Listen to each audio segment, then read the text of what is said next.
Apa perlu kita ulang takbirnya? Wais, ini MC kedua yang suka ngageti ternyata. Kami di Kediri juga punya. Maka saya langsung ingat beliaunya, namanya tidak saya sebut ya, nanti khawatir jadi riba. Tapi cara beliau membawakan itu memang menyenangkan. Suasana seperti ini, kalau tidak ada hentakan-hentakannya itu kayak kurang greget gitu ya, kayak kurang semangat. Maka perlu terus kamu tidak usah ikut-ikut.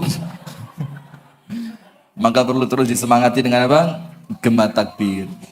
Baik, bismillahirrahmanirrahim. Kita mulai hadirin sekalian dan jamaah dari Masjid At-Taqwa Banjarnegara serta ibu-ibu dari Akhwat Bergerak Banjarnegara dan kepada seluruh pemirsa Madani TV dimanapun Anda berada, pemirsa LKC TV dimanapun Anda berada, dan pendengar 101,4 FM Solo dimanapun Anda berada, Radio Dakwah Syariah.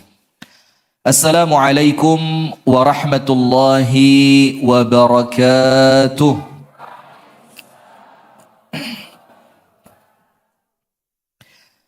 Innal hamdalillah nahmaduhu wa nasta'inuhu wa nastaghfiruh wa nastahdihi wa natubu ilaihi wa na'udzu billahi min syururi anfusina wa min sayyiati a'malina man yahdihillahu fala mudilla lahu wa man yudlil falan tajida lahu waliyan mursyida.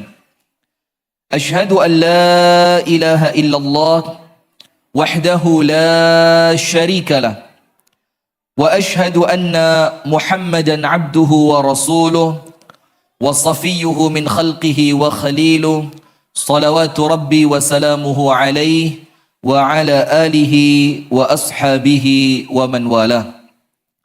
A'udzu billahi minasy syaithanir rajim. Ya ayyuhalladzina amanu taqullaha haqqa tuqatih wa la tamutunna illa wa antum muslimun. Allahumma anta rabbi la ilaha illa anta khalaqtani wa ana abduka wa ana ala ahdika wa wa'dika mastata'tu. A'udzu bika min syarri ma sana'tu. Abu'u laka bi ni'matika 'alayya wa abu'u bi dhanbi faghfirli fa innahu la yaghfiru dzunuba illa anta.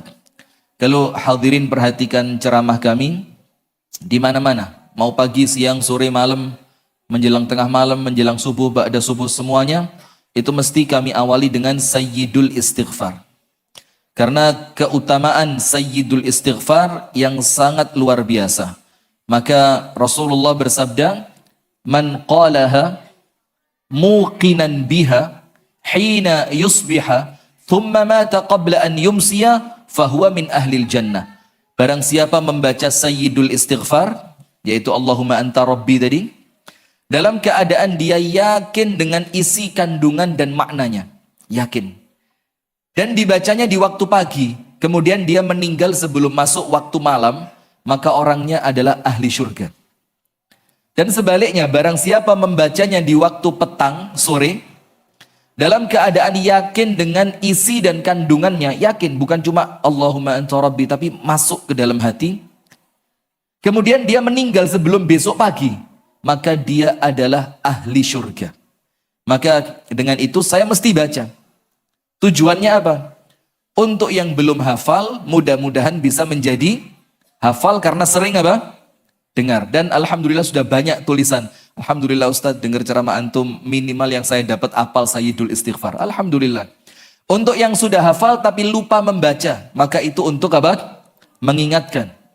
Untuk yang sudah baca tapi mungkin membacanya dalam keadaan kurang mantap, maka dibaca kembali untuk mendapatkan kemantapan di dalam hati. Karena apa? Semua di antara kita ini Allah ciptakan dalam keadaan muslim. Allah beri hidayah supaya kita semua masuk ke dalam syurga. Amin ya rabbal alamin. Allahumma inna nas'aluka ilman nafi'a wa rizqan tayyiba wa amalan mutaqabbala. Allahumma 'allimna ma yanfa'una wanfa'na bima 'allamtana wa zidna ilman wa hudan wa taufiqan amin ya rabbal alamin. Hadirin sekalian yang dirahmati oleh Allah, puji dan syukur alhamdulillah tidak berhenti kita haturkan kepada Allah. Dan di dalam ucapan para salaf, di dalam kitab-kitab mereka, itu dikatakan apa? Syukur kita kepada Allah itu tidak pernah lunas. Jadi rasa syukur kita, kemampuan kita untuk bersyukur kepada Allah, itu senantiasa utang kepada Allah. Senantiasa apa? Utang. Maka kalau utang harus apa? Dibayar, harus dilunasi. Kenapa syukur itu hutang? Sekarang begini, Allah beri nikmat. Kemudian nikmat itu kita syukuri.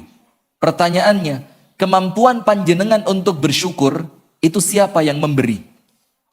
Jadi panjenengan sampai pandai bersyukur itu pemberian dari siapa? Maka pemberian kemampuan bersyukur itu pun juga perlu disyukuri. Nanti bisa bersyukur lagi juga karena rahmat dari Allah, karena taufik dari Allah. Itulah kenapa sampai ayatnya mengatakan wa'bud rabbaka hatta ya'tiyakal yaqin. Karena kita tidak pernah bisa melunasi hutang kita kepada Allah, maka dengan itu bayarannya bagaimana? Ibadahlah sampai kalian meninggal dunia. Nah, maka kalau insya Allah terus kita istiqomah ibadah, setiap ibadah yang kita lakukan itu hadirin, salah satu niatnya apa? Wujud syukur kepada Allah. Duduk di majelis taklim dalam rangka bersyukur kepada Allah dikasih sehat. Duduk di majelis taklim bersyukur kepada Allah dikasih pendengaran yang normal. Duduk di majelis taklim dalam rangka bersyukur kepada Allah diberikan kesempatan waktu. Duduk di majelis taklim dalam rangka bersyukur kepada Allah karena Allah berikan hidayah kepada kita. Apabila setiap ibadah kita niatkan untuk bersyukur, apa hasilnya? La in syakartum la azidannakum. Maka nikmat-nikmat itu oleh Allah terus diberi, tidak akan dicabut. Tulis ibu-ibu. Asyukru muthbitun ni'am. Bisa nulis. Asyukru muthbitun ni'am. Syukur itu kunci yang menjadikan nikmat tidak pergi. Muthbit itu artinya apa? Menetapkan. Jadi kalau kita senantiasa bersyukur, nikmat yang sudah Allah beri tidak akan dicabut. Apa dalilnya? Allah Ta'ala berfirman, Innallaha la yughayyiru ma biqaumin hatta yughayyiru ma bi anfusihim. Allah tidak akan merubah suatu kaum sampai kapan? Sampai mereka sendiri yang mau merubah. Tahu enggak tafsirnya ayat ini? Sebagian teman-teman kita, sebagian di antara para dai, para mubaligh bukan salah. Enggak. Dan saya bukan tipe orang yang gampang nyalain orang lain. Enggak. Anda enggak akan ketemu itu di ceramah saya. Bukannya salah. Arti dari ayat Allah tidak akan merubah suatu kaum sampai mereka sendiri yang merubahnya, itu bukan ayat untuk motivator. Kalau bukan kita, siapa lagi? Kalau tidak sekarang, antum cocok kalau tadi. Kalau bukan kita, siapa lagi? Kalau tidak sekarang, kapan lagi? Ya boleh, dipakai itu boleh. Karena dalam ilmu tafsir, itu dikatakan al-ibratu bi umumil lafzi la bi khususis sabab. Hikmah pelajaran dari ayat itu dengan keumuman makna ayat. Bukan dengan kekhususan asbabun nuzul. Ngerti enggak? Jadi walaupun asbabun nuzulnya enggak connect, enggak nyambung, tapi ayatnya masih berkaitan dengan apa yang akan kita sampaikan. Hukumnya boleh, enggak apa-apa. Yang penting enggak nyeleneh. Boleh. Nah, tapi ayat ini arti aslinya, Anda buka kitab tafsir Ibnu Katsir. Anda buka kitab tafsir At-Tabari. Anda buka kitab tafsir yang biasa dipelajari di pondok pesantren, Tafsirul Jalalain. Tafsir apa? Dan semua kitab tafsir yang ada, arti dari ayat, Allah tidak akan merubah suatu kaum sampai mereka sendiri yang merubahnya. Artinya apa? Innallaha la yughayyiru ni'matan an'amaha ala qaumin hatta yughayyiruha bi anfusihim. Allah tidak akan mencabut nikmat yang terlanjur Allah berikan sampai kita sendiri yang menjadikan Allah pantas mencabut nikmat itu. Itu artinya ayat ini, Pak. Jadi ketika Allah telah memberikan nikmat, tidak akan Allah cabut. Baru nanti kalau kita lalai, Nikmat itu menjadikan kita jauh dari Allah, nikmat itu menjadikan kita sombong, kita tidak mampu mensyukurinya, yang khawatir nanti memberatkan hisab kita, maka sama Allah nikmatnya diapain? Dicabut. Maka kemudian ada seorang laki-laki rodok gak beneh. Ngerti gak beneh itu bukan gak baik. Agak apa? Eko, bagaimana kabarnya? Masya Allah. Agak-agak kurang dikit lah ya. Itu setiap jalan keluar rumah, itu matanya ditutup satu. Kayak Jack Sparrow, tahu Jack Sparrow? Suka nonton film enggak? Pirates of Caribbean atau apa itu ya? Itu film wajaib, aneh, tapi didelok enak. Ada semisal dengan itu ada. Shaolin Soccer. Itu film gak masuk akal blas, tapi didelok yo enak terus. Ada lagi yang lain, selain Shaolin Soccer, Kung Fu Hustle. Ada ibu-ibu yang suka ngerokok, badannya Masya Allah pakai daster terus, sekali teriak ya apa? Wah, antum gak ada apa-apanya sih. Itu sekali teriak itu langsung kos-kosan itu semuanya apa? Hancur, Masya Allah. Jadi, nah maka ada seorang laki-laki di zaman Al-Imam Al-Hasan Al-Basri, itu matanya setiap keluar rumah ditutup satu. Kemudian ketika ketemu Imam Hasan Basri, sama Imam Hasan Basri disuruh nanyain muridnya, Salhu, ma balu, kenapa dia menutup ihda ainaihi, satu dari matanya. Tanya, dia padahal tidak sakit. Dan matanya juga tidak dalam keadaan, maaf ya, dalam keadaan cacat. Tidak, kenapa ditutup? Ditanya sama muridnya Imam Hasan Basri. Dijawab sama orang tadi yang matanya ditutup. Dibilang apa? Mensyukuri satu nikmat mata saja saya tidak bisa. Maka yang satu tak simpen dulu, biar nanti di akhirat Allah tidak tanya dua-duanya, ditanya cuma satu. Apa kata Imam Hasan Basri? Ya Allah, kok ada orang sebodoh itu katanya. Terus Imam Hasan Basri tanya, wahal yashkuru ma'al barid?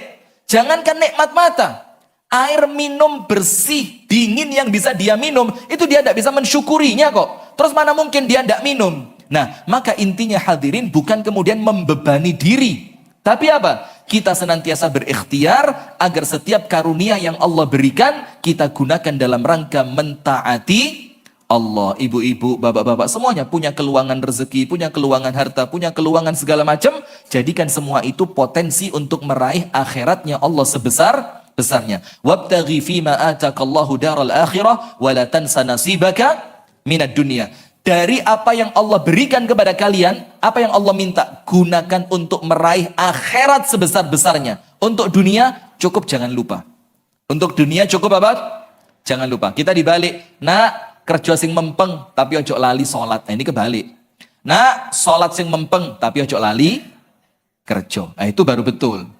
Nah, maka akhirat itu prioritas. Ada enggak orang yang kalau diajak ngaji, ngomongnya begini, mas ngaji, aduh maaf, enggak ada waktu. Ada enggak yang begitu? Pak, ada yang begitu Pak? Ada. Ibu-ibu ada? Enggak usah ngomong banyak, ada gitu aja lah ya, ada gitu ya. Sudah. Sebenarnya hadirin, kalau kita mau jujur, bukan dia tidak punya waktu, enggak. Tapi apa? Salah prioritas. Kenapa untuk ngaji tidak ada waktu, untuk kerja ada waktu? Kenapa untuk ngaji tidak ada waktu, untuk olahraga pagi lari-lari sampai setengah jam ada waktu? Kenapa untuk ngaji tidak ada waktu, untuk ngopi sama teman kok bisa meluangkan waktu?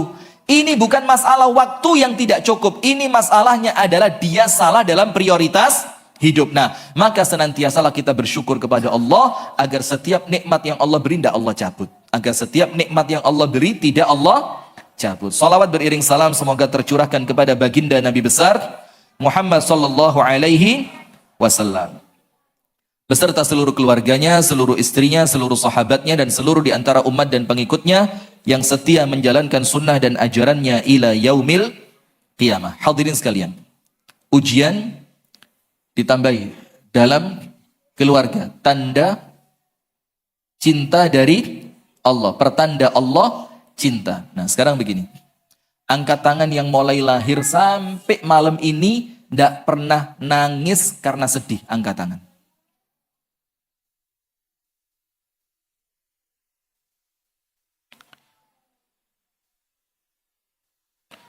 Masuk bapak-bapak yang nangisan. Pak, nun sewu Pak, Angkat tangan yang tidak pernah nangis karena ditinggal anak, karena ditinggal orang tua, karena bisnis Allah takdirkan bangkrut, karena mungkin Allah takdirkan nas'alullah as-salamah, semoga Allah menyelamatkan, Allah takdirkan kecelakaan sampai kehilangan anggota keluar. Coba angkat tangan yang tidak pernah blas, angkat tangan. Ada apa enggak?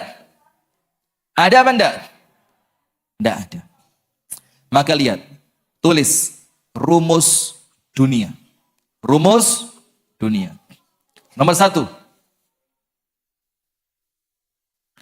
Ridwan nas ghayatun la tudrak.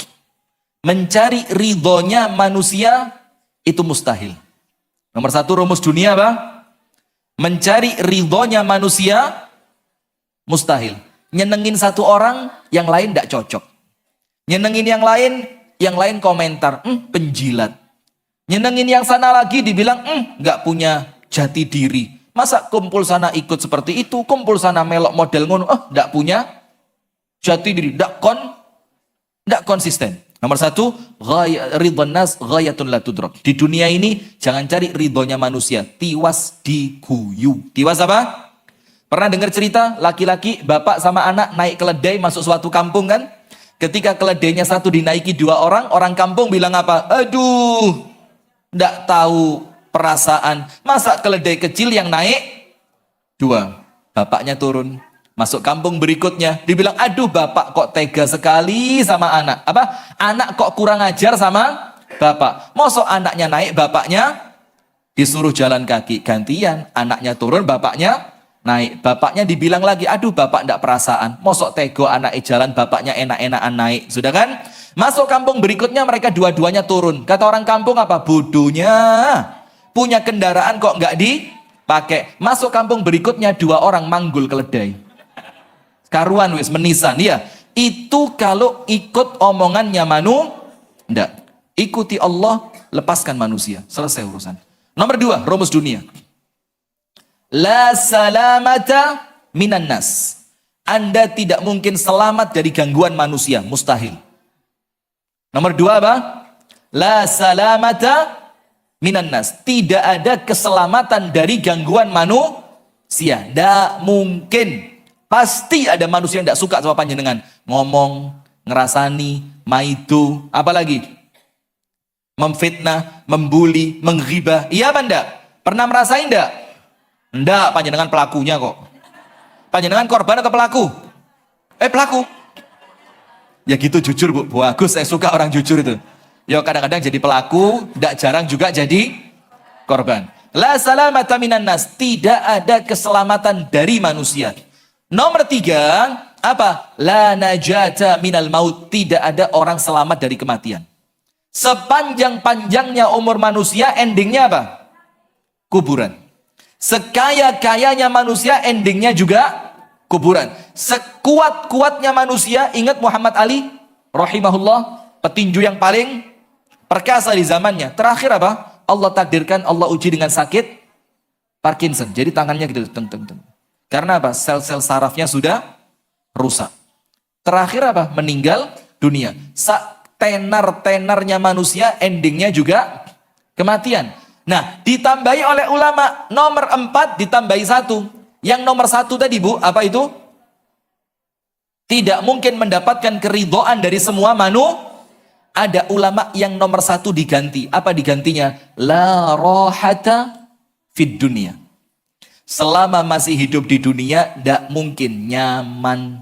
La rohata fid dunia. Kenapa tidak ada kenyamanan di dunia ini? Karena kita menghadapi dunia yang Allah jadikan dunia ini rumusnya apa? Inna dunia darul bala. Ini masukkan di sini, seret, tulisan di sini. Inna dunia, biar pas itu Mbak, fotonya Mbak jangan pas. Jadi kalau mau foto itu yang pas.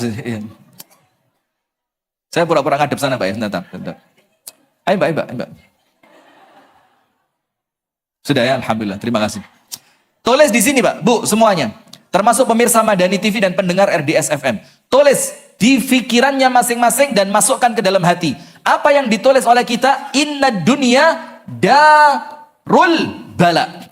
Dunia ini tempat Allah memberikan ujian. Maka tidak ada orang yang hidup di dunia tidak ada ujiannya. Itu sudah menjadi rumus. Sip, itu muqaddimah. Sekarang Anda buka surah Al-Baqarah 155, 156, 157. Surat apa?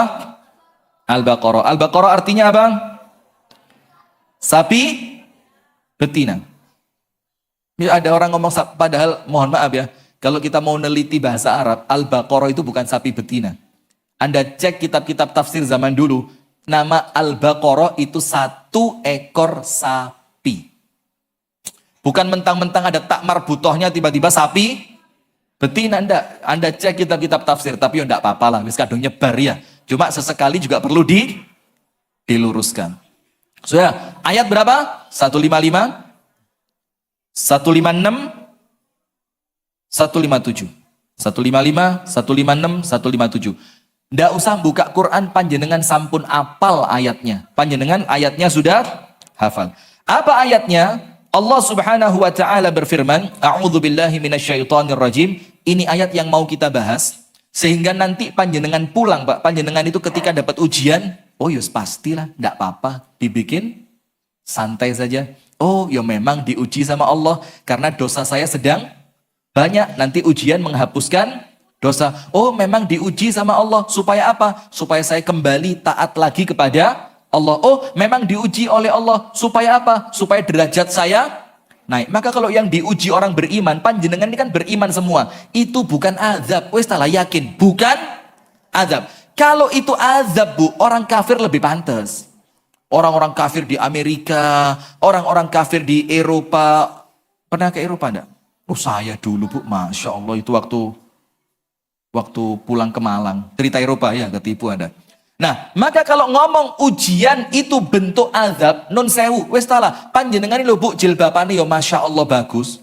Panjenengan itu Masya Allah duduk di majelis taklim. Yang ini ciri orang yang oleh Allah dikehendaki kebaikan. Bapak-bapak pulang sholat Isya, duduk di majelis. Nggak ada cerita Allah ingin mengazab panjenengan. Husnudzan, ana inda dhanni abdi bi. Allah ingatkan apa? Aku, kata Allah, tergantung bagaimana kalian berprasangka terhadapku. Kalau kita menganggap ujian dari Allah itu bentuk hukuman, ya wes, ya berarti Anda oleh Allah sedang dihukum. Coba ketika Allah menguji, Anda pikir apa? Allah lagi cinta-cintanya sama saya. Maka yang datang kepada Anda betul-betul cinta dari Allah. Nah, maka nanti kalau ujian itu datangnya kepada orang seperti panjenengan, orang-orang yang beriman, imannya baik, ibadahnya baik, muamalahnya baik, semua tentang dunia dan akhiratnya baik, maka kemungkinannya nomor satu, untuk menghapuskan jazakumullah khair, Masya Allah. Anggurnya tidak ada. Kenapa? Biasa ada. Kalau di tempat lain ya, tapi tidak apa-apa, di sini tidak apa. Anggur gitu, nanti ada salak, nanti kemudian di sampingnya ada manggis, ada lagi kelengkeng.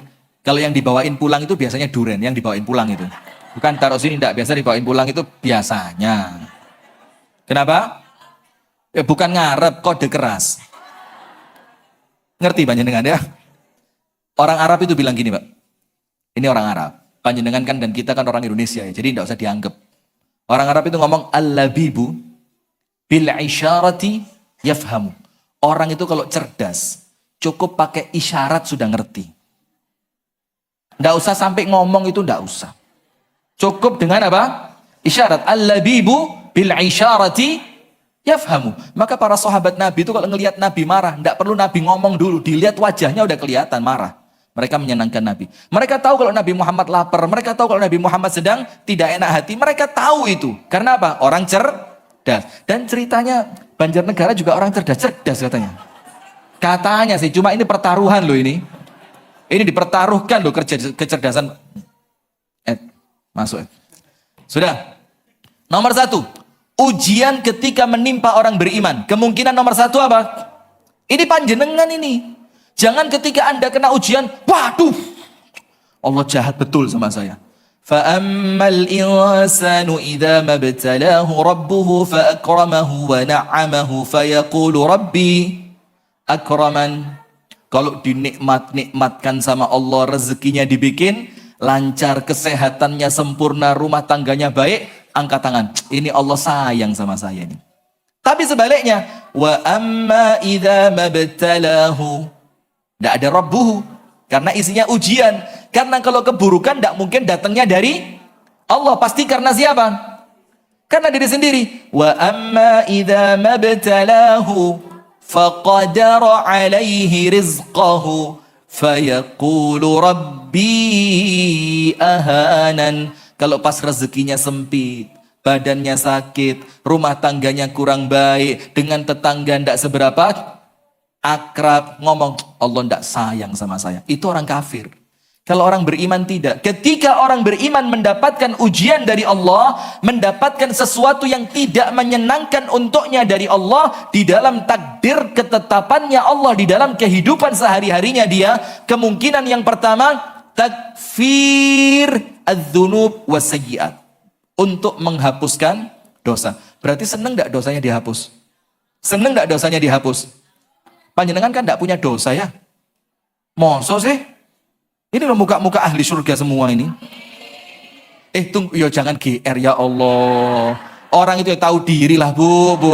Panjenengan di ini, kalau ini jelas. Laki-laki itu memang Masya Allah. Kalau perempuan memang rotoan. Kenapa? Nggak jadi dikasih duren. Tambah rusak, tambah neraka temenan lah itu. Cepet tambah Nggak, guyon bu ya. Nggak, saya sudah tadi di rumah Edi sudah dapat saya. Alhamdulillah. Saya mau ngomong apa barusan? Ketika Allah memberikan sesuatu yang tidak gini, pelan. Musibah itu apa sih? Musibah itu apa? Gampangan ya, nggak usah ruwet-ruwet lah. Menurut para ulama keruwetan. Musibah itu apapun yang terjadi dalam hidup panjenengan dan itu tidak nyaman. Gak nyeneng no, itu namanya apa? Musibah. Istri sing gak nyeneng no. Jangan itu contohnya, astagfirullahaladzim.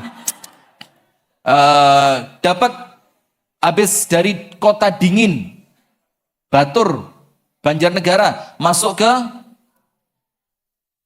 Masya Allah, Banjarnegara. Ini kan ya rotok-rotok musibah dikit itu ya. Karena habis dari tempat dingin ke tempat yang penuh kehangatan, jangan panas, hangat. Yang benar, maka musibah itu apa? Pokok semua yang Anda rasa tidak enak, tidak nyaman, menyakiti, menyusahkan, itu namanya apa? Musibah. Kalau itu mengenai orang beriman, nomor satu takfir dzunub wal khataya wasayyi'at. Itu untuk menghapuskan dosa, kesalahan dan keburukan. Berarti musibah yang datang kepada orang beriman endingnya baik atau buruk? Baik. Rasulullah SAW bersabda, la yazalul bala'u bil mu'mini wal mu'minati. Nanti kita masukkan ke rumah tangga. Akan senantiasa datang bala itu apa? Ya musibah, ujian, yang tidak enak. La yazalul bala. Kalimat la yazalu itu artinya apa? Tidak akan berhenti. Pokok panjenengan urip mesti si ono ujian nih. Nanti ujian itu baru selesai kapan? Belum selesai mati. Mungkar nakir ya apa? Saya muridnya Ustaz Rifki, mungkar nakirnya bilang, oh yowes lihat ngono, turu. Tidak ada. Tambah dituduhin sampai, kenapa ngaji Ustaz Rifki? Oh tambah ruwet nanti ya. Sudah? Kapan Imam Ahmad mengatakan awwalu rahatin, pertama kali manusia itu merasakan lego sing betul-betul nyaman, inda tata'u ihda qadamaihi fil jannah, ketika satu kakinya dia sudah masuk ke dalam lego, kalau sudah masuk surga. Wa naza'na ma fi sudurihim min ghillin ikhwanan ala sururim mutaqabilin. Kalau sudah masuk surga, tidak ada. Hati elek itu tidak ada. Semuanya baik. Maka jangan tanya, Bu, Ustadz kalau suami saya nanti bidadarinya 70. Itu kan saya cemburu, Ustadz. Terus apa saya cari suami yang lain aja, Ustadz, enaknya ya? Ya apa? Nggak ada, Bu. Kalau panjenengan sudah masuk surga, hati iku isine enak, api, semuanya baik. Nggak ada hati yang jelek. Kenapa? Wa naza'na ma fi sudurihim min ghil. Kebencian sudah hilang dari sini. Nah, maka dengan itu Rasulullah mengatakan la yazalul bala, akan terus datang ujian, bala, musibah. Untuk siapa? Lil mu'min, untuk orang-orang beriman. Ayatnya dalam surat Al-Ankabut apa? Alif lam mim. Ahasiban nasu ay yutraku ay yaqulu amanna wa hum la yuftanun. Arti gampangnya begini, mosok kalian mengatakan beriman kemudian kalian tidak diuji? Tidak mungkin. Lo panjenengan mau masuk PNS saja ada ujiannya kok. Masa mau masuk surga tidak ada ujian? Lo kok enak temen. Panjenengan mau daftar jadi polisi aja ada ujiannya kok. Panjenengan mau daftar jadi apa lagi? Istrinya Ustadz? Istri saya dulu tidak pakai tak uji. Moron-moron. Anda mau daftar apapun dari perkara duniawi, ada ujiannya. Ujian itu untuk apa? Untuk supaya Anda ketika masuk ke dalam surga, lego. Kenapa lego? Memang alhamdulillah ya Allah, dulu waktu di dunia berat, maka salamnya malaikat untuk orang yang masuk surga, Bang. Salamun alaikum bima sabartum, fa ni'ma uqbaddar. Malaikat hormat. Fred, selamat warga Banjarnegara atas kesabaran Anda ketika di dunia. Inilah sebaik-baik tempat kembali Anda, yaitu surga. Kalau tidak sabar ya tidak bisa. Maka la yazal, terus ujian itu tidak akan pernah berhenti. Jadi kalau Anda kepingin ujiannya berhenti, yo maaf, yo yang pinter dikit lah ya. Tidak ada orang tidak ada ujian itu tidak ada. Fi nafsihi, di dalam dirinya. Dalam diri itu apa? Yo sakit, yo mangkel, yo capek, yo galau, rasa takut, itu ujian dalam diri.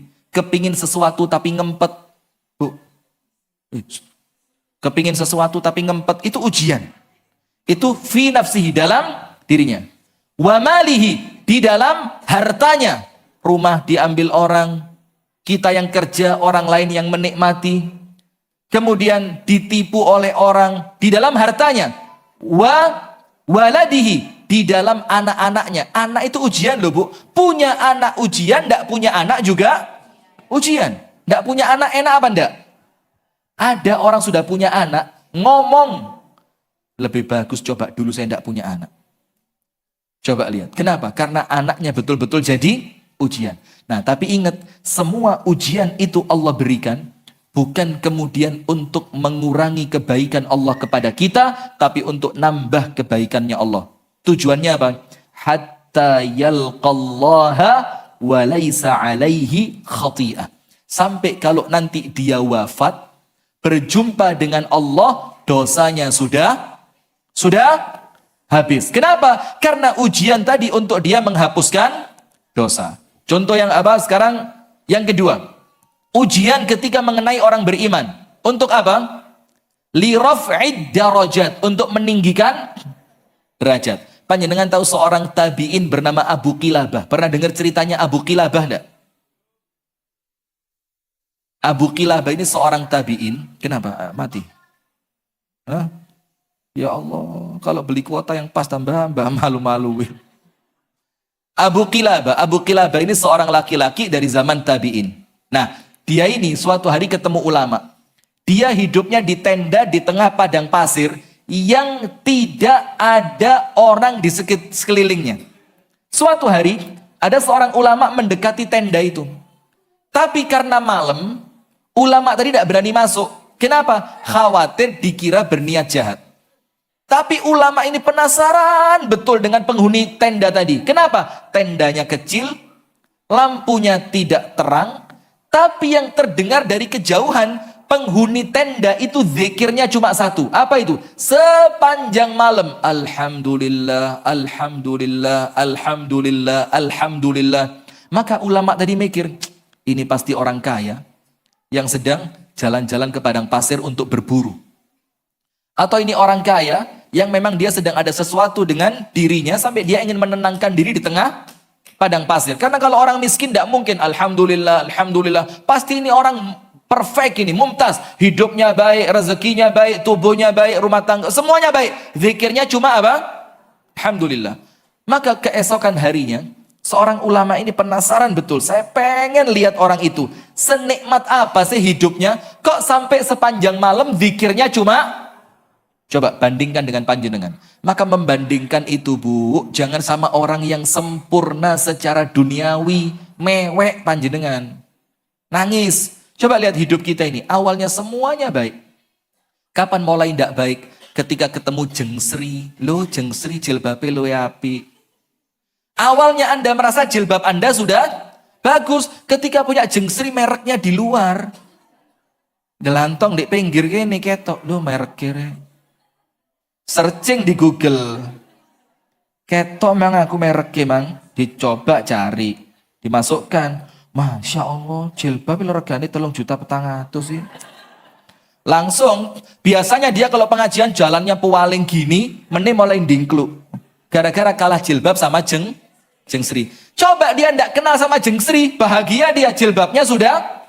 Kenapa? Karena dia mulai membandingkan dirinya dengan orang. Maka Bu, kalau mau ngelihat, saya sarankan ibu-ibu dan hadirin sekalian. Dan untuk saya juga sama, datang ke rumah sakit yang kelas pavilion, yang kelasnya paling murah. Lihat, orang yang sakit, yang nunggu itu Bu, yang jagain Bu, pakai karpet tipis, di bawahnya kasur, bawa termos, bawa bantal, makanannya sederhana, susternya kadang-kadang juga kalau orang yang sakit seperti itu nyuntiknya itu Masya Allah dengan penuh perhatian. Mas, pelan nggih Mas, kalau suntik radi sakit nggih. Itu kalau yang pas yang sakit miskin-miskin itu, kalau nyuntik pelan gitu. Kalau yang sakit orang kaya, suntik ya, sudah jangan banyak gerak, ini nanti sakit loh, sudah diem. Itu kalau yang sakit orang kaya. Ini live ini, saya tidak berani macam-macam, disomasi saya nanti. Nah sudah, apa yang terjadi? Panjenengan datang ke tempat-tempat yang seperti itu Bu. Maka saya dengan teman-teman ibu-ibu di Malang, saya sarankan apa Bu? Jumat berkah bagikan di rumah sakit yang kelas paling rendah. Jumat berkah di masjid Pak, Nun Sewu Pak nggih. Nampaknya kurang manfaat. Di masjid bagus, bukan tidak bagus, bagus. Orang setelah Jumatan dikasih nasi Jumat berkah supaya Jumatannya semangat gitu kan. Nah, tapi maaf, ada sesuatu yang lebih manfaat, kirim ke rumah sakit. Yang kelasnya paling, wis kelas 3, satu ruangan 13 orang, tutupnya cuma kain, yang sebelah sana teriak, yang sini, yang sini, sana, Jadi kayak paduan suara sudah, A, I, U, E, O gitu. Itu kirim makanan panjenengan ke sana, tapi menunya yo sing bagus Bu. Jangan mentang-mentang yang dikasih orang seperti itu, Ustaz, tidak boleh enak-enak, asam urat sakitnya. Loh jangan, kan tidak mungkin yang sakit yang makan. Yang makan siapa? Yang nunggu. Nah, maka hidup panjenengan akan terasa nikmat kalau yang dilihat itu orang yang di bawah. Sayangnya meripat kita ini, mana meripatnya? Ini ya, sayangnya mata kita ini itu tidak seneng dingkluk, seneng aneh. Masya Allah. Bojone papat rek. Masya Allah. Ya, tidak enak hidup panjenengan. Nah, maka sekarang lihat Abu Qilabah. Ulama tadi setelah masuk waktu pagi hari, penasaran betul. Ini orang mesti top ini. Wong zikirnya alhamdulillah tidak pernah berhenti. Masuk dia minta izin. Saya minta izin, katanya penghuni tenda apa? In jaa khairan fadkhul wa in jaa syarran fakhruj. Kalau kamu datang membawa kebaikan silakan masuk. Tapi kalau kamu punya niat jahat tidak usah masuk. Dibilang apa? Saya datang kepada kamu dengan kebaikan. Masuk dia, kaget. Ternyata laki-laki yang sepanjang malam zikirnya cuma alhamdulillah maqtu'ur rijlain wal yadain. Tangannya habis, kakinya habis. Matanya buta.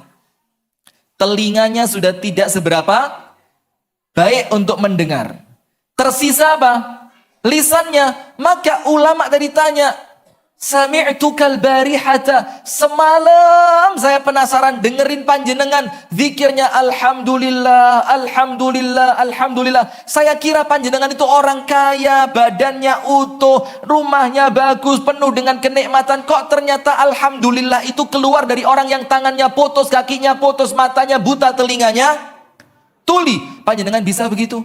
Saya wotoh kabeh innalillah terus bendino. Astagfirullah, kufur nikmat, hati-hati Bu. Nah sudah, maka laki-laki itu bilang apa? Ahmadullah wa ashkuruhu. Saya terima kasih sama Allah.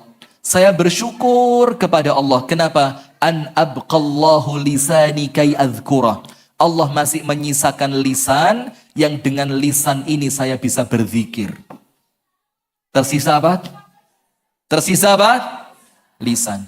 Kemudian ulama itu tanya, Pak, sampean kok sendirian di tenda ini? Mana mungkin bisa makan, bisa minum? Dibilang apa? Kamu datang dikirim sama Allah. Saya ini punya anak laki, tinggal sama saya di sini. Tiap hari dia yang datengin makanan ke tempat saya. Sudah 3 hari dia keluar tidak balik.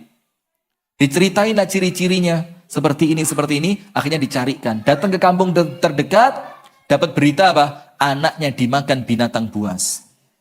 Balik dia ke tenda tadi, Pak, ada berita. Mudah-mudahan kamu sabar dan oleh Allah diganti dengan pahala besar. Pahala besar itu apa? Derajatnya naik. Dibilang apa? Saya dapat berita dari kampung terdekat, anakmu meninggal dimakan binatang buas. Apa ucapannya dia? Alhamdulillah. Inna lillahi wa inna ilaihi raji'un. Apa alhamdulillah itu? Rasulullah bersabda begini, ketika ada seorang hamba, Allah cabut nyawa anaknya, itu Allah kirim malaikat. Pernah dengar hadisnya enggak? Saya kalau membaca hadis ini, mesti enggak enak pikiran saya. Karena tahun lalu anak saya meninggal usia 8 tahun. Dalam keadaan saya sedang enggak di rumah. Jadi saya datang itu sudah kelihatan anak saya sudah kaku begitu. Itu jurune ati koyo abot, tapi yo semua orang kan pasti punya ujiannya masing. Nah, maka dibilang apa? Idza qabadallahu ruha Safiyata abdihi, ketika Allah mencabut nyawa anak dari seorang hambanya, arsalallahu ilaihi malakan, Allah kirim ke tempat itu seorang malaikat. Terus malaikat ini fungsinya apa? Allah pengen tahu, dalam keadaan Allah lebih tahu, supaya apa? Allah tunjukkan sama malaikat, ini loh manusia yang dulu kamu remehkan. Malaikat dulu waktu Allah mau ciptain manusia ngomong apa? Ataj'alu fiha may yufsidu fiha wa yasfikud dima wa nahnu nusabbihu bihamdika wa nuqaddisu lak. Dia bilang, ya Allah, kenapa ciptain manusia yang hobinya menumpahkan darah, hobinya merusak, sementara kami sudah ahli zikir, katanya malaikat. Akhirnya Allah buktikan beberapa kehebatan manusia. Salah satunya ini, ketika Allah cabut nyawa anak seorang hamba, seret, malaikatnya nungguin, ngomong apa dia? Ternyata dia ucapkan apa? Alhamdulillah. Setelah mengucapkan Alhamdulillah, dia ucapkan apa? Inna lillah wa inna ilaihi raji'un. Malaikatnya lapor sama Allah. Allah tanya, qabattum safiyata abdi, kamu cabut nyawa anak dari hambaku itu? Iya ya Allah. Qabattum thamarata fuadi, kamu cabut kekasih hatinya? Malaikatnya bilang, iya ya Allah, kekasih hatinya aku cabut nyawanya. Apa Allah tanya? Madza qala abdi, hambaku ngomong apa? Terus malaikatnya laporan, hamidaka wastarja'. Dia bersyukur kepadamu, memujimu dengan ucapan Alhamdulillah, baru setelah itu dia mengucapkan Inna lillah wa inna ilaihi rajiun. Apa kata Allah Ta'ala? Ubnu li abdi baitan fil jannati wasammuhu baital hamd. Bangunkan untuk hambaku tadi itu satu istana di surga, kasih nama Istana Alhamdi atau Istana Pujian. Coba lihat. Nah, maka laki-laki tadi yang tangannya putus, kakinya putus, matanya buta, telinganya tuli, tersisa lisan, itu ditanya sama ulama yang datang, kok kamu bisa berzikir sepanjang itu? Dibilang, karena masih tersisa lisan. Coba kalau lisan pun tidak Allah sisakan, saya mau ibadah pakai apa?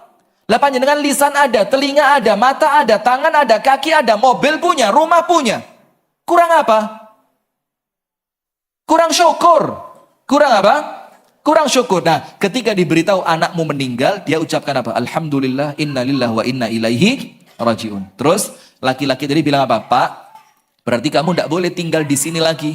Bagaimana caranya? Saya siapkan kendaraan, saya angkat kamu untuk pindah ke kampung terdekat biar kamu bisa dirawat oleh mereka. Siap, katanya laki-laki itu. Pergi ulama tadi, ketika balik laki-lakinya sudah meninggal dunia. Ini derajatnya sama Allah diangkat luar biasa. Kenapa? Disebutkan dalam hadis riwayat Al-Imam At-Tirmidzi, nanti ketika orang itu di akhirat, Bu, Anda tolong jangan serius-serius lah, rotok guyung-guyung titik, saya takut loh. Baru di sini loh kajian mendelik kabeh itu ngomong ini. Astaghfirullahaladzim. Bu, tolong, tenang. Boles ya, enggak usah. Terus terpana, saya enggak bawa busur kok. Hati-hati loh, istri saya nonton loh ini. Nah, sudah, apa yang terjadi hadirin sekalian? Maka ketika nanti di hari kiamat Allah bagi manusia jadi berapa? 2. Tulis. Ahlul bala wa ahlul afiyah. Ahlul bala wa ahlul afiyah. Siapa itu ahlul bala dalam hadis riwayat Tirmidzi? Ahlul bala itu orang yang ketika di dunia uripe ndak pernah enak, hidupnya ndak pernah nyaman. Sakit, ndak punya duit, kelaparan, difitnah, ditinggal wafat oleh kekasihnya, ditinggal wafat orang tuanya, anaknya sakit, diuji lewat tetangga. Pokok selama hidup tidak pernah nikmat hidupnya. Mereka ahlul bala. Kemudian ada kelompok yang kedua, namanya ahlul afiyah. Orang yang hidupnya tidak pernah susah. Alah paling sakit tuh pilek titik. Mari. Sakit pun susternya yang nyuntik. Pak, sebentar ya, digosok dulu uratnya Pak ya, biar lemes. Nanti kalau jarumnya masuk biar tidak terasa. Kemudian susternya gini. Apa itu? Anestesi alami. Ngerti anestesi panjenengan? Obat bius. Obat bius alami. Tapi karena yang gitu cantik, ya betulan obat bius ya. Sampai membius ke dalam hati. Sampai ketika si suami sudah sembuh, tidak mau pulang dari rumah sakit. Ngomong sama istrinya, pemulihan. Pemulihan apa maan kepencut sama astagfirullah. Sudah, astagfirullah wa atubu ilaik. Lanjut. Ada ahlul afiyah, hidup di dunianya enak terus. Ketika bangkit di hari kiamat, Allah pisah dua. Sing di dunia sorot terus kanan. Kok pas ya suami-suami ya? Tidak tahu kenapa suami kok pas. Yang di dunia susah terus kanan. Lihat suami bu, kuru-kuru, lihat. Mukanya sudah pucet-pucet, badannya istri. Glowing, gemuk, seger. Kenapa kok begitu bu ya? Apa memang laki-laki tercipta untuk ditindas wanita ya? Tapi tidak apa-apa Pak. Insya Allah kalau sabar ahlul bala ini sudah ahlul bala. Kemudian Allah firmankan ahlul afiyah, minggir ke sebelah kiri kok kiri lagi. Oke ini ganti kanan. Ahlul tadi kanan ya? Oh ya kanan, ahlul bala. Boten apa-apa Pak nggih? Ridho Pak nggih? Nanti endingnya enak pokoknya. Sudah lah, sabar dhisik. Sudah ahlul bala, kanan. Sebelah kiri ahlul afiyah. Sing uripe enak terus. Ternyata Bang, setelah mereka dibagi dua, Allah ngomong sama para malaikat, mereka tidak usah dihisap. Malaikatnya tanya, ya Allah, dosa mereka banyak. Allah bilang apa? Wes, kesian di dunia soro terus. Masuk di akhirat soro maneh. Langsung suruh antri depan pintu surga aja. Sudah, langsung ini yang kuru-kuru langsung sumringah. Wah cocok katanya. Langsung seneng ini ahlul bala ini. Yang sebelah kanan ini, oh seneng bahagia semua. Langsung antri depan pintu surga. Apa Allah firmankan? Kesusahan akhirat Allah tutup karena mereka sudah susah selama di dunia. Maka dikatakan oleh para ulama, tidak berkumpul dua kesusahan dan tidak berkumpul dua kebahagiaan. Maka kalau sekarang susah bu, yang sabar, nanti di akhirat bahagia panjenengan. Tapi kalau sekarang bahagia, yang syukur, biar bahagianya tembus ke akhirat. Hati-hati, jangan sampai kufur. Karena ada yang namanya istidraj. Apa namanya? Sanastadrijuhum min haitsu la ya'lamun. Kami akan istidraj mereka dalam keadaan mereka tidak sadar. Itulah makanya istidraj itu bikin orang tidak sadar. Baik-baik saja kok. Nah sudah, ganti ahlul afiyah. Apa Allah firmankan? Ahlul afiyah antri ya untuk hisab sebelah sana. Ahlul afiyah lihat, loh ya Allah, yang itu kok enak-enak. Allah bilang apa? Karena mereka sudah susah ketika di dunia. Maka tidak akan bercampur kesusahan dunia dan kesusahan akhirat. Kalian harus antri dulu. Waktu di dunia terlalu nikmat. Sama suami nyentak, jaluk duit dikei terus, jalan-jalan arisan, senam, rekreasi. Apalagi? Maka nanti hisab dulu bu. Loh masuk enak. Kalau laki-laki sudah pak, pokok kita bareng-bareng tak pimpin nanti. Kita langsung masuk surga. Kalau yang ini terus ahlul afiyah bilang apa? Ya Allah, kembalikan kami ke dunia ya Allah. Balikin ke dunia, tidak apa-apa. Hatta yuqradha bil maqarid. Dan kami ridho ya Allah. Kalau kami kembali di dunia, kulit kami harus disisir pakai sisir besi. Sampai terpisah antara tulang dan dagingnya. Tidak apa-apa. Yang penting apa? Kami dapat seperti ahlul bala yang sekarang langsung masuk. Derajatnya ya apa? Naik. Maka nomor satu penghapus dosa. Ketemu sama Allah dosanya habis. Kenapa? Karena waktu di dunia banyak ujian. Nomor dua meningkatkan derajat. Nomor tiga apa itu? Untuk pengingat. Untuk apa? Pengingat. Pengingat itu apa? Supaya panjenengan tidak lalai ketika mulai sholatnya males. Ada masalah, mundur mobil, gak tahu ono pot kembang, lah kok istri ngetokno kembang katanya dijemur mobilnya nabrak pot. Beruang. Padahal pertama tidak pernah ada pot di sebelah situ. Sehingga ketika si suami mundur, yo aman dong tidak ada pot. Kok tiba-tiba istri jemur bunga, bukan pot, bunga. Lah pot dijemur. Jemur bunga, akhirnya nabrak. Itu jangan langsung teriak, istri tidak tahu diri. Tidak, tapi muhasabah. Ada apa biasanya tidak pernah ada pot di situ, kok hari ini ada pot? Muhasabahnya apa? Apa ya ini ya? Ini mesti Allah ngingetin saya ini. Dilihat, tadi malam saya melakukan apa? Maka sampai para ulama salaf itu mengatakan, ala wa inni a'si rabbi. Aku ini pernah maksiat kepada Allah. Wa ajidu atharaha fi khuluqi dabbati wa mraati. Kalau aku maksiat, kata ulama zaman dulu, langsung kelihatan efeknya. Apa efeknya? Tiba-tiba kendaraanku rewel dan akhlaknya istriku jadi rusak. Maka orang beriman itu kalau melihat musibah dalam kehidupannya, bukan menyalahkan siapapun, tapi langsung introspeksi. Sip, sekarang kita baca ayatnya. Ayat yang pertama surat Al-Baqarah ayat, ini kayaknya 2 jam setengah ini, ya Allah, mohon maaf ya. Tekum, di sini ada la, lanya lam litaukid, pasti. Dan fiil yang dipakai fiil apa? Mudhari. Mudhari itu apa? Sedang terjadi, akan terjadi, dan terus terjadi. Kata kerjanya sedang, akan, dan terus. Berarti mulai sekarang sampai besok sampai kemudian hari. Wala nabluwannakum, ada nun, nunnya nabluwanna, itu nun taukid, artinya pasti. Berarti pasti terus menerus sampai mati kami akan uji kalian. Maka ayatnya apa? La tarkabunna tabaqan an tabaq.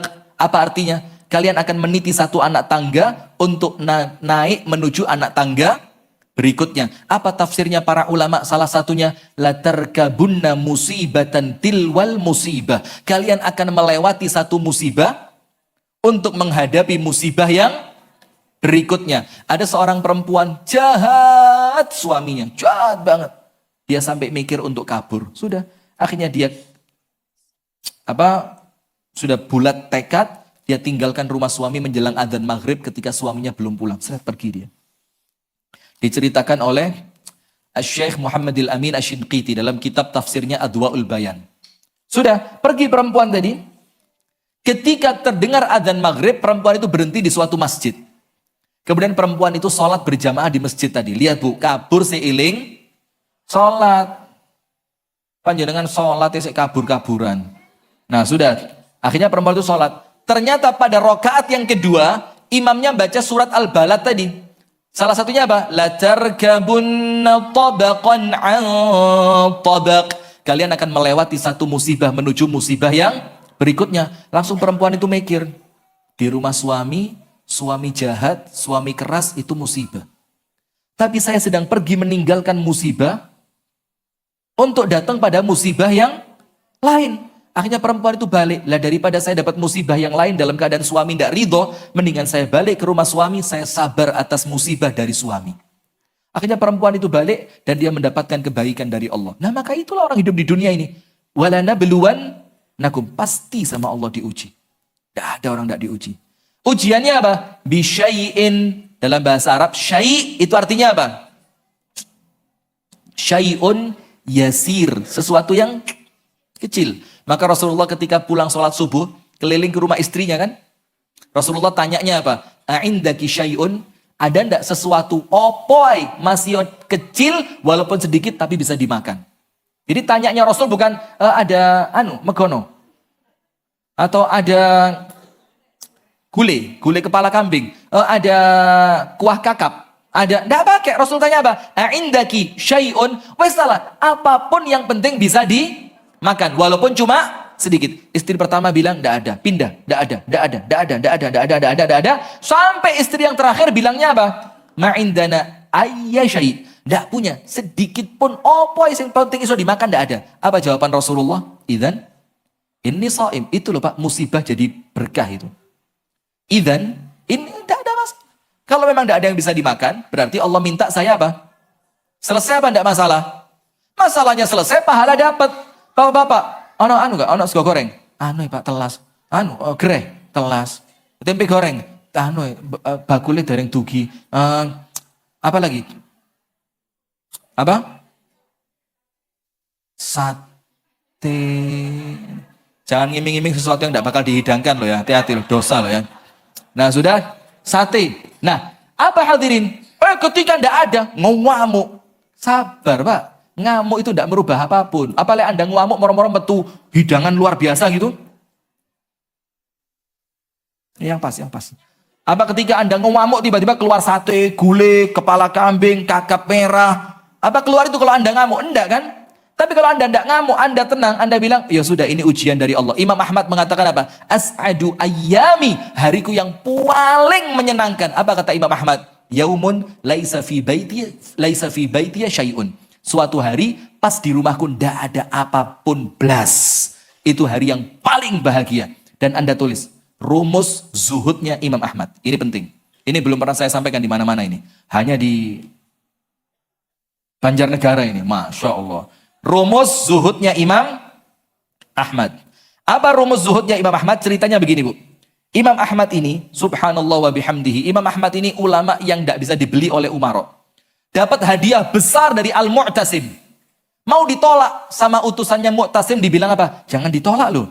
Kalau Mu'tasim tahu kamu tidak nerima hadiahnya Imam Ahmad, nanti kamu bisa dibunuh, bisa dihukum.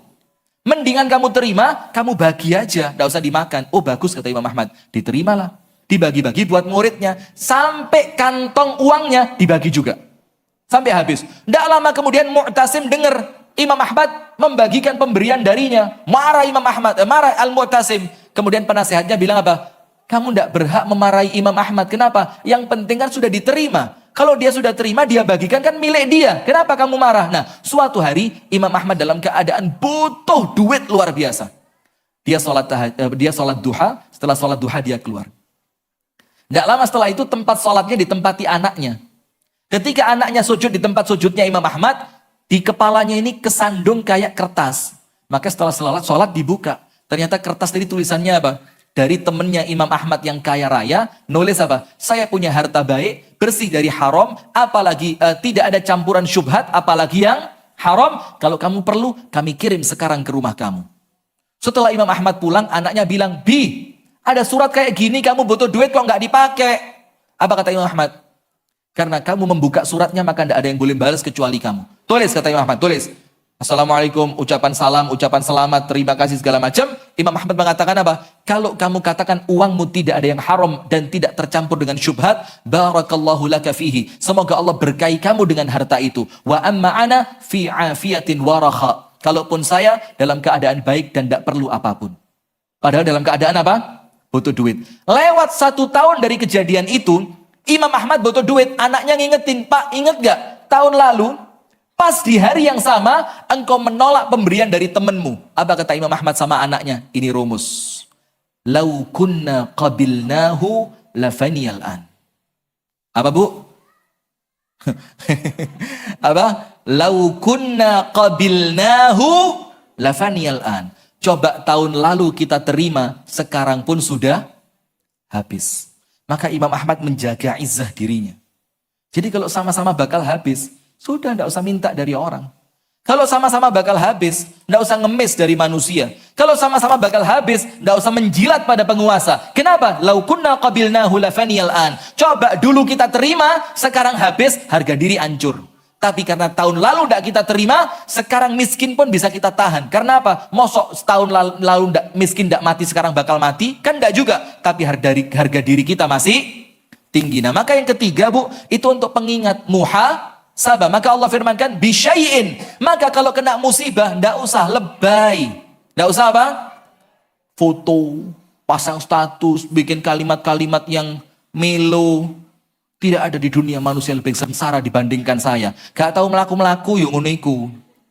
Kok tidak ada manusia lebih sengsara dari saya itu loh. Kayak uang paling soro yang di dunia. Tidak ada Bu. Banyak orang di bawah panjenengan banyak. Nah maka bisyai'in. Maka kalau kena musibah jangan lebay. Maka ada cerita.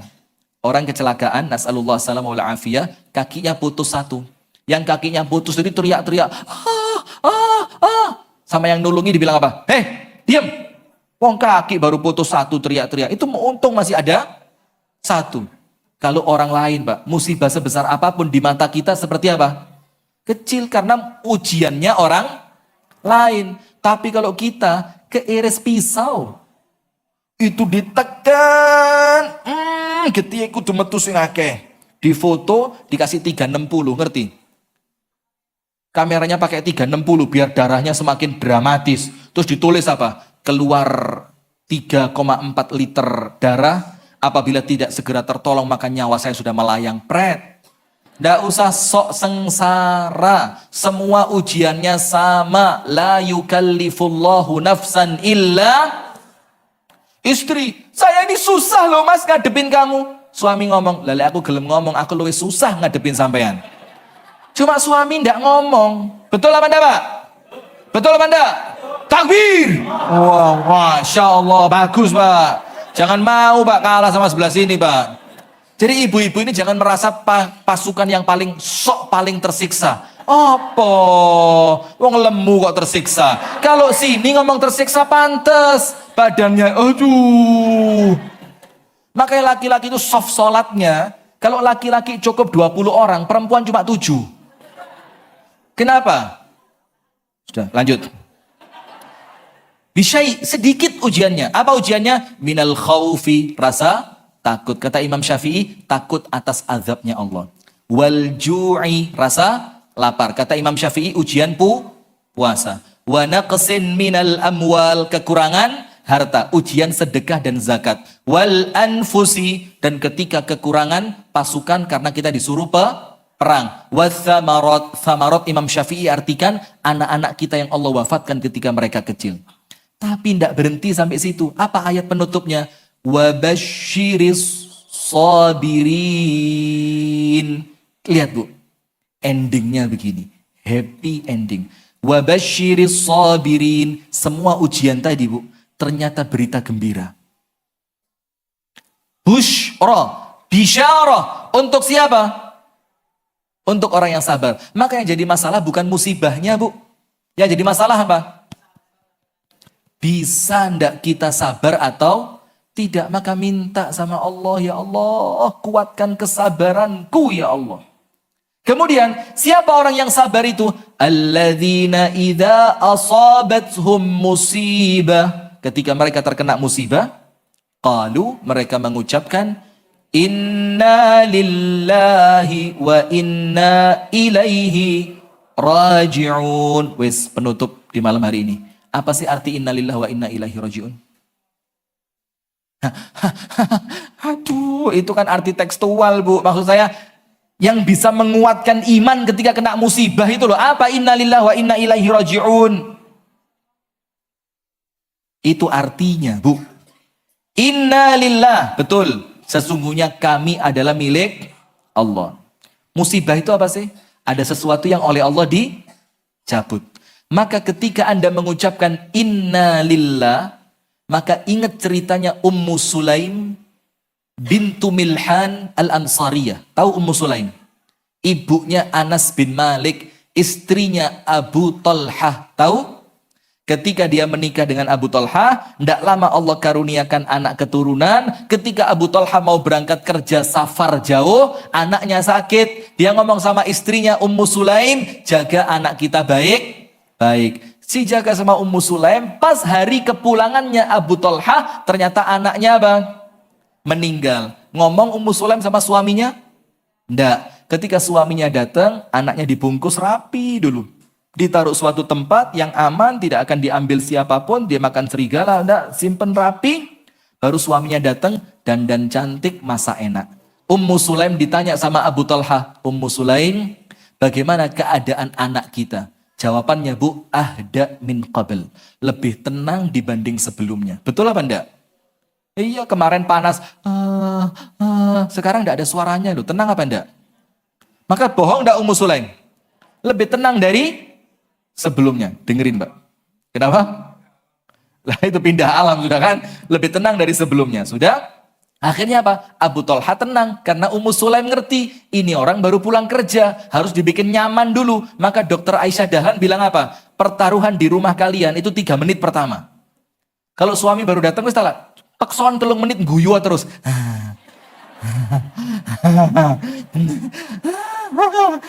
Terus paksain. Setelah 3 menit sukses, berikutnya aman. Tapi kalau suami baru datang, kok Baru pulang. Oh wes, ajur ninya suami sudah. Wes mendingan golek liyane ae. Hati-hati Anda, hati-hati. Laki-laki ini Bu, di rumah Anda tidak ada artinya. Di luar ditunggu banyak orang. Jangan merasa hina Pak. Anda itu dinteni wong akeh Pak. Banyak yang butuh sama panjenengan Pak. Anda di rumah elek, di luar Anda dipuji. Sampai kok ganteng sih Mas gitu loh. Nah, maka hati-hati loh ibu-ibu ini. Jangan disia-sia itu Bu. Itu keluar sedikit langsung ditangkap sama.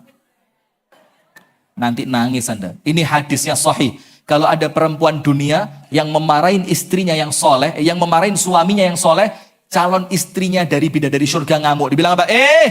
Hati-hati sama calonku itu ya. Tidak lama lagi dia pindah, tak pek kamu tidak dapat apa-apa. Mau? Ya, makanya yang sopan sama suami. Terus kalau saya elek suami dihormati. Terus mas sampai mas elek aku hormat. Ya tidak usah gitu. Tidak usah pakai ngomong mas elek, tidak usah jerone hati ya. Yang penting aku hormat mas sampean. Sudah. Apa yang terjadi? Abu Thalha tenang. Oh, anak kita lebih tenang. Bagus, dikira Abu Thalha anaknya sudah sembuh. Sudah. Akhirnya Abu Thalha makan, kemudian lama hubungan suami istri dengan Ummu Sulaim. Setelah semuanya selesai, baru ngomong. Ngomongnya pun ada pembukaannya, Bu. Gak langsung, anakmu mati, Mas. Gak langsung. Ada pembukaannya. Ngomongnya gini, Mas. Kalau orang pinjem gelang, terus sama yang minjemi gelangnya diambil. Bagaimana sikapnya? Kata Abu Thalha, ya harus dikembalikan. Wong gelangnya cuma gelang pinjaman. Itu kan pinjaman, bukan hak milik. Kalau yang punya ngambil, ya harus dikasihkan. Ummu Sulaim bilang, Mas anak kita itu titipan dari Allah bukan? Iya, kita dipinjemi sama Allah. Lah sama Allah diambil ya Mas. Ini mau ngamuk, wes kadung kecentok isin.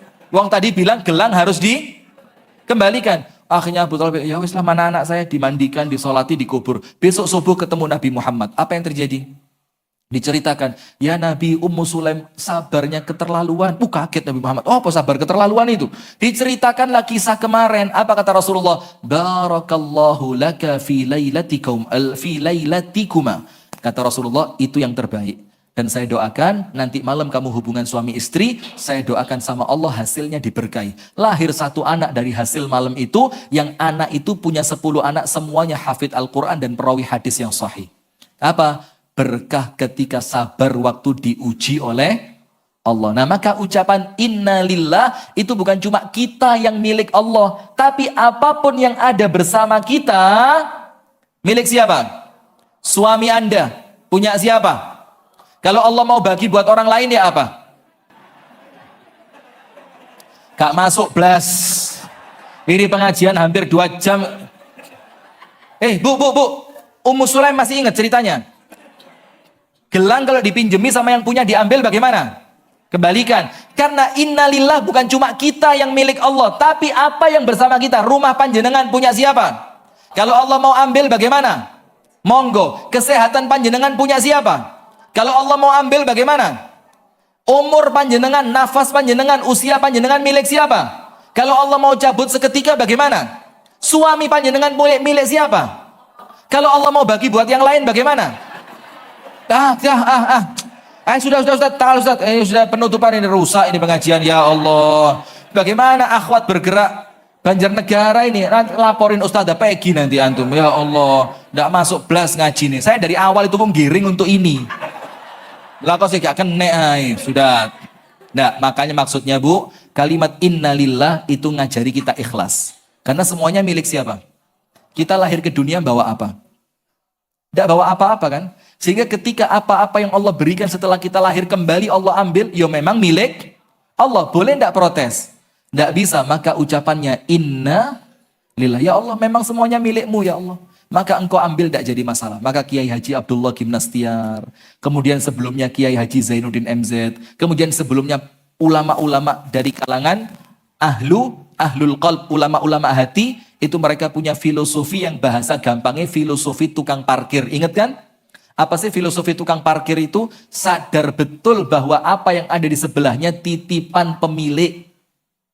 Mas, nitip sepeda nggih? Nggih. Mas, nitip mobil nggih. Ketika yang punya datang, sepedanya diambil, sama tukang parkir tidak dimarahin yang ngambil, malah diabani, mundur dikit Mas, kiri, nggih, ya maju dikit, kanan, oke, los. Mau ngambil malah dikei dalan. Kenapa? Yakin karena itu bukan hak. Sudah, kalau hidup begitu enak. Kemudian wa inna ilaihi, apa artinya wa inna ilaihi rajiun? Yakin. Yakin apa? Panjenengan ingat Bu, musibah itu kan tidak enak kan? Tapi kalau panjenengan sabar, yakin wa inna ilaihi rajiun. Apa arti kata wa inna ilaihi rajiun? Dan kami pun akan kembali kepada Allah untuk dua hal. Untuk berapa? Nomor satu, untuk mengambil pahala yang Allah janjikan atas ujiannya. Nomor dua, untuk mengambil kembali apa yang sebelumnya Allah ambil dari kami waktu di dunia. Karena tidak ada ujian dunia kecuali Allah kembalikan di akhirat. Contoh, panjenengan tahu sahabat Nabi yang wajahnya paling percis dengan Nabi Muhammad siapa? Sallallahu alaihi wasallam. Lah, Mus'ab ganteng tapi tidak percis Rasulullah. Ali bin Abi Thalib enggak, mirip. Hasan itu keluarganya. Ini bukan keluarganya, ya masih keluarga tapi jauh dan percis sama Rasulullah. Namanya Ja'far bin Abi Thalib. Namanya siapa? Ja'far. Kok ketawa itu loh? Ada apa? Itu. Bukan, ngawur, astagfirullahaladzim. Ja'far bin Abi Thalib ini kakaknya Ali bin Abi Thalib, anaknya Abu Thalib, yang wajahnya paling percis dengan Nabi Muhammad, laki-laki yang paling dicintai Nabi Muhammad. Ketika Ja'far memimpin perang, kemudian pulang, pasukan perangnya menang, dan Ja'farnya selamat, Rasulullah bilang apa? Saya tidak tahu ini. Saya ini bahagia luar biasa, karena Ja'far yang selamat, atau karena Islamnya menang. Sampai Rasulullah tidak bisa bedain. Saking cintanya Rasulullah kepada Ja'far. Pada suatu peperangan, Ja'far bin Abi Thalib mati syahid. Dalam keadaan apa? Tangannya habis. Ketika Rasulullah ketemu jenazahnya Ja'far, apa Rasul katakan? Innallaha abdala li Ja'farin bijanahaini fil jannati yatiru bihima haitsu sya'. Allah gantikan musibahnya Ja'far di dunia. Hilangnya kedua tangannya, Allah ganti dengan kedua sayap di surga yang dia boleh terbang dengan sayap itu kemanapun dia mau. Berarti ujian dunia diganti di mana? Itulah pentingnya kita mengatakan wa inna ilaihi. Jadi kalau sekarang anak panjenengan meninggal dunia, anak saya meninggal dunia, saya bilang sama Allah, saya pun bakal kembali ya Allah. Pisah dunia tidak masalah, yang penting di akhirat satu tempat yang namanya surga. Nggak apa-apa ujian dunia, kenapa? Karena ujian dunia endingnya mendatangkan ridho dari Allah. Nah, contoh yang kedua, man ibtalaituhu bihabibataihi fasabar awwadtu lahumal jannah. Barang siapa Allah uji dengan matanya yang buta, ternyata orangnya sabar. Allah ganti kesabarannya dengan apa? Surga. Maka kalimat wa inna ilaihi rajiun dalam tanda kutip untuk nagih kepada Allah. Ya Allah, ujian dunia saya lewati sudah. Ujian dunia saya sabari sudah. Ujian dunia saya husnudzon kepadamu. Ujian dunia saya ikhlas dan ridho ya Allah. Sekarang setelah saya kembali kepadamu ya Allah, kembalikan untuk saya. Berikan pahalanya bagi saya. Inna lillahi wa inna ilaihi raji'un. Ulaika alaihim salawatun min rabbihim wa rahmah. Mereka itu orang-orang yang dapat penghormatan dari Allah dan dapat rahmatnya Allah. Kalau dapat rahmatnya Allah, masuknya surga apa neraka? Surga. Maka ujian itu kalau disabari mendatangkan rahmat. Rahmatnya Allah kunci pembuka pintu surga. Wa ulaika humul muhtadun, dan merekalah orang yang akan dibimbing oleh Allah. Nah, maka ibu-ibu sekalian, jangan berharap dunia tanpa ujian, karena dunia ini tempat Allah memberi apa? Ujian. Intinya ada beberapa hal. Nomor satu, hadza sayazulu. Tulis nomor satu, hadza sayazul. Apa hadza sayazul? Ini pun bakal pergi. Orang sewenang bahagia ketawa, bakal hilang enggak bahagianya? Bakal hilang.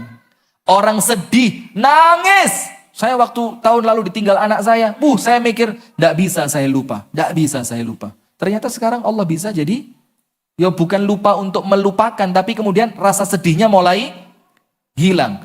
Jadi ingat ketika kena musibah, ingat musibah itu enggak selamanya. Hadza sayazul, ini bakal hilang. Maka selama ini belum hilang, tugas Anda dua, sabar, husnudzon. Tulis nomor satu, ini pun akan hilang. Selama ini belum hilang, tugas Anda apa? Dua. Nomor satu, Sabar. Nomor 2, husnudzon. Husnudzon kepada siapa? Allah, bahwa ujian karena Allah cinta, karena Allah ingin menghapus dosa, karena Allah ingin meninggikan derajat. Poin kedua, ujian konsekuensi keimanan. Al-Ankabut ayat 2. Ujian konsekuensi keimanan. Panjenengan ngaku beriman boten? Pak. Tidur semua Bapak. Panjenengan ngaku beriman boten? Setelah panjenengan ngaku beriman, perlu diuji ndak? Perlu. Maka ujiannya apa? Yo menguras kesabaran. Maka kalau ngaku beriman, jangan pernah kaget kalau tiba-tiba datang ujian. Nomor 3, para nabi dan rasul yang sempurna tidak luput dari ujian. Nomor 3, para nabi dan rasul yang sempurna tidak luput dari ujian. Rasulullah bersabda, "Inna asyaddan nasi bala'an al-anbiya, thumma alladhina yalunahum, thumma alladhina yalunahum." Orang yang paling berat ujiannya siapa? Para nabi dan rasul. Kemudian yang imannya di bawahnya, kemudian yang imannya di bawahnya. Maka ketika ujian terasa berat, istriku dengerin. Coba di zoom Mas Dian, Ardi, zoom. Istri saya dengerin. Iya, di rumah memang, tapi tidak apa-apa. Memang saya tidak ajak, Bang, sengaja. Kalau ada istri saya ceramain diguyu sama istri saya. Kayak yo. Sudah, istriku dengerin. Ketika mulai terasa, ya Allah, kok ngini terus nulis status ya Rahman, ya Rahim, nulis status mata nangis, ingat semakin berat ujian, semakin Allah cinta sama kamu. Jangan khawatir. Itu yang ketiga. Yang keempat, la yukallifullahu nafsan illa wus'aha. Allah tidak akan membebani suatu kaum di atas kemampuannya. Berarti ketika ujian berat datang, Anda yakin kemampuan besar sudah Allah siapkan buat Anda melewati ujian. Yang terakhir, penutup, dunia bukan tempat berbahagia, tapi dunia tempat untuk meraih kebahagiaan kelak di surga. Tulis, dunia bukan tempat untuk berbahagia, tapi dunia adalah tempat untuk meraih kebahagiaan selamanya kelak di surga. Terus bagaimana caranya? Yo sabar, ikhlas, ridho, husnudzon, berbaik sangka kepada Allah. Itu yang dapat kami sampaikan. Semoga ada manfaatnya. Kurang lebihnya saya mohon maaf. Dan seperti biasanya saya mohon maaf ya apabila ada kalimat-kalimat yang kurang sopan, ada candaan-candaan yang menjadikan panjenengan kurang berkenan, ada sikap-sikap dari kami dan teman-teman yang kurang menyenangkan. Kami mohon dibukakan pintu maaf. Semoga insya Allah pertemuan ini mendatangkan berkah buat kita dunia sampai akhirat. Pertemuan ini mendatangkan kebaikan dunia sampai akhirat. Dan berpisahnya kita dari majelis ini untuk kembali nanti bertemu di surganya Allah Subhanahu wa ta'ala. Kita tutup dengan doa kafaratul majelis.